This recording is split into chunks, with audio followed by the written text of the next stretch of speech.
Ndewo gị ọma na-ege m ntị n'ụbọchị nke taa ka ime elutegokwa m ụbọchị nke taa ka anyị kpaa nkata dịka otu esi eme ya.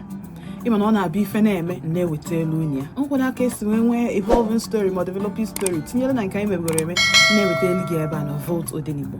N'ụbọchị nke taa anyị ga-akpa nkata maka nwatakịrị 17 years old si ka o jefu ndị enyi ya nwoke otu aka ndụ ya si wee na.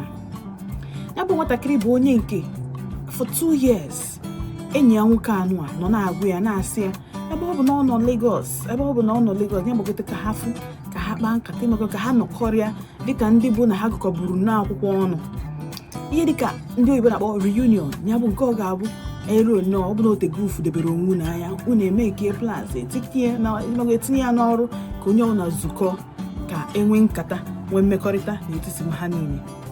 Ya bụ nwatakịrị nwoke for 2 years wee na-asịfa na ebe o bitere aka na nya nwa bi na island na fa nwa bi na mainland na o tere ezigbote aka a wee na-eje 2 years after ụmụaka ahụ si na mainland nọ bi na mainland wee si from mainland wee gbagotezie close to island or even n'ime island ahụ wee bụrụ ndị chọtara ụlọ ebe ahụ wee gwakwanya bụ nwatakịrị nwoke wee sị ya nna ha alfa anyị ebitegokwa nso nekwa ebe anyị nọ isi na ị nọ so place ka anyị fụnụ ka anyị rụọ ka anyị nọkọ ka anyị kparịa ka anyị malụkwa which way forward. Kịta ya bụ nwa amadi bụ onye nke n'elu JAMB na-eche admission into the university. Ihe o tinyere bụ law na ọ chọrọ ime law.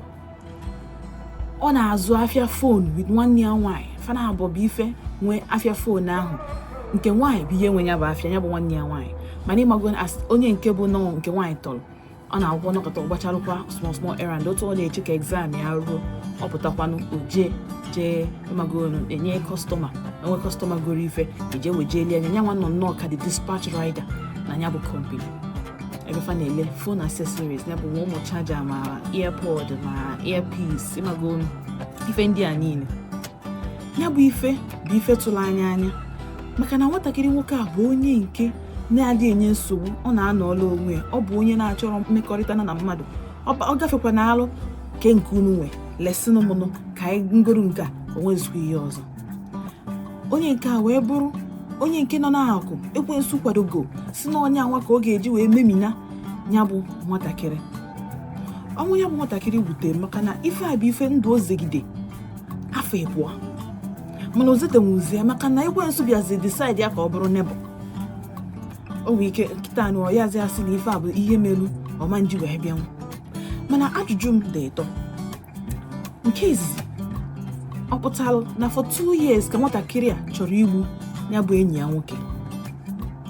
Nke ịbụọ ọ maka enyi ya nwoke a ka o ji wee kwagote n'ime ha island ọ n'akụkụ island. Nke ịtọ kedu ife ụmụaka a na-arụ melu ha ga-eji wee afford nwa ụlọ na island. Ị na-anya na nke egburu egbu ọ dị 17 years. Ị na-ezi anya onye gburu egbu ndị gburu egbu ha dị 20-21 years.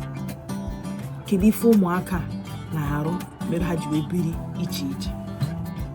Weta mmiri gị lute nso maka na dị akụkọ chọrọ ịbịawa n'ezie ka o si wee madị. Ka nwatakịrị nwoke a kwetalụ na ọ ga-abịa ịbịa fụ ndị enyi ya nwoke ọ enyi ya nwoke maka na ha dị ịbụọ.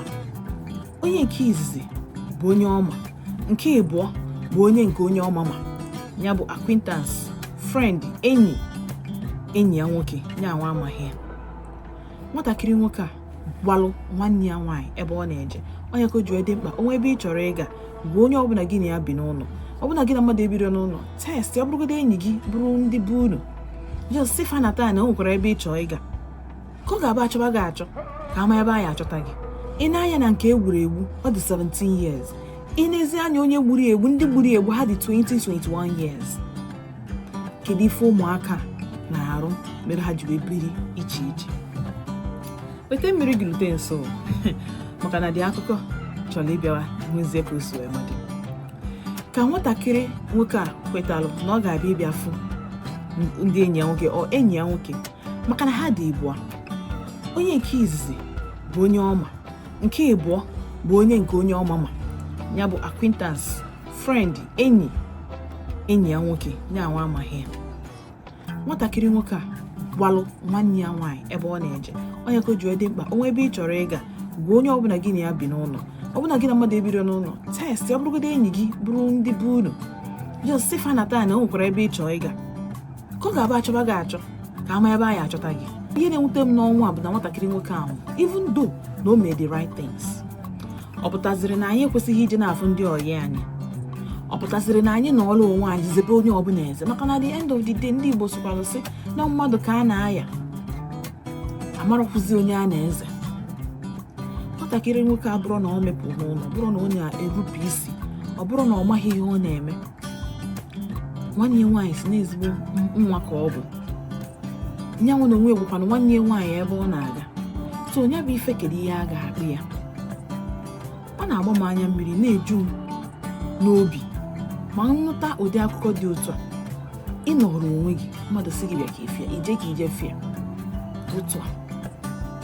Ọ pụtaziri na anyị ekwesịghị ịtụkwasịzi mmadụ obi, ọ ka mma na anyị nọbalụ onwe anyị. Oke, anyị ekwukwe nke ahụ ka ọ na-aga. Ya bụ nwatakịrị nwoke, ndị enyi ya nwoke na-akọwazi maka ejide efa, ha na-akọwazi na ihe ha bịala ime bụ na a chọburu ịhapụ ya bụ nwatakịrị, mana ya nwa na onwe ebe enyi ya nwoke wee cheta na enyi ya nwoke a ma ndị befa ma ebe fa na ebe ha bi ịmago primary school, igosi gị na fasi na anyị ndị be anyị fasi side anyị a wee gbagobe Lagos, fasi be anyị a wee gbagobe Lagos, wee luzie na ya bụ Lagos ebe a na-ahọsụ ụmụaka dị 21 years. Nke onye nke ọzọ ya ekwe nghọta maka ọ ka nọ under somebody, onye tọrọ ya na-agba mbọ. Ndị nke a na-abụ kịta kedu ife fa ga-asị na fa nọ Lagos eme na age 21? So kama ha ga-ahapụ ya, ịmago na ife a bụ ife ụnọzi, ha hapụ ya bụ nwoke ọ baghị uru. Ha ga-eme gịnị? Ọ ga-akpọta ndị befa, ọ ga-akpọ polisi bịa chọọ ha. Nke nwoke si ha nwere osisi ntu dị na ya. Yes, ha nwere osisi ntu dị na ya. Nke nwoke nke ọzọ jee bute mma. Hell, onye ma ebe ha bidoro? Ha bidoro na-ịpịa nwatakịrị nwoke a mma ka fa bidoro ịpịa osisi ntu juru n'ime ya. Ihe na-ewute m bụ na according to ife ekwu, ha egbugo oli ya bụ nwatakịrị nwoke tupu ha wee nala ego. Ozu ya ka a na-esijezili ndị befa wee na-asị na the boy ka dị ndụ si weta 150 million naira. Kedu ihe ụmụaka ya eji 150 million naira wee mee na eji fa? Kedu ife fa ga-eji ya wee mee? Kedu ife ọ pụtara fa? Ọ bụrụ na ọ bụrụ otu Naijiria dị, ụmụaka kwesịrị inwe ụjọ. Ọ bụ na iwu dị n'obodo anyị na a na-esori ya soruo ya n'isi, ha kwesịrị na-enwe ụjọ. Because at the end of the day, kedu ife mere nwatakịrị 21 years ga-eji wee nwe ụdị ajọ obi a? Mmadụ ka esi ekidnapụ mmadụ, mmadụ ka esi ana ransom. Ọ dịkwa egwu. Otu a ka nwatakịrị nwoke a si wee na amaghị m ife ilo. Ajụjụ m nke izizi bụ, ọ pụtara nọọsụ nso afọ 2 gara aga ka ndị a na-achọ igbu ya bụ nwatakịrị nwoke, maka according to them na ndị be nke nwoke nwere ego, na ndị be fa chọrọ ịnata ego. Ọ pụtara na maka nwata nwoke a ka ha ji maka ya wee rute nso n'ebe obi. Ọ bụrụkwa sọsọ onye a bụ onye izizi ha gbugokwa. A sị na ha egbugo otu nwaanyị na 2025 afọ gara aga, narị ndị befa 300,000 naira. Mana ịma na ọ bụrụ mmadụ niile ka ị ga-eme ihe a na free, ịghọtago? Ọma ndị mfe, ọ bụrụ mmadụ niile ka ị ga-eme ọ dịrị gị mfe. Onye nke a bụ ife lapụta afa. Ọ bụ epiti maka na ụmụaka bụ ụmụaka nwere nne na nna. Onye ka ọ bụ na nne na nna fatara anyị gba alụfa mbọ n'ọzụ n'itefe ọfụma, mana grid social media ihe a na-afụ n'iru akwụkwọ. Amara m ebe ụmụaka si amụta ihe, mana achọrọ m iji ụjọ kwelu nọ n'iru akwụkwọ ka ụmụaka si amụta ihe ọjọọ ndị a dị iche iche. Mana nsogbu adịrọ, onye nwere anwụgo, nwatakịrị nwaanyị edowere nwanne ya nwoke n'aka ya. Otu a ka o si je. Ndị nke gbukwalụ na mmadụ nọ na kọstọdi. Anyị na-ekene Chukwu na ejide fa ka ọzọ hapụ ime ka o bee na nke mere eme. Ama m ife ilo maka vidiyo, mana o nwee ife ọbụla ichere dịka ajụjụ m tinye na comment section. M ga-anọ ebe a na-afụ ihe ichere. Dewo.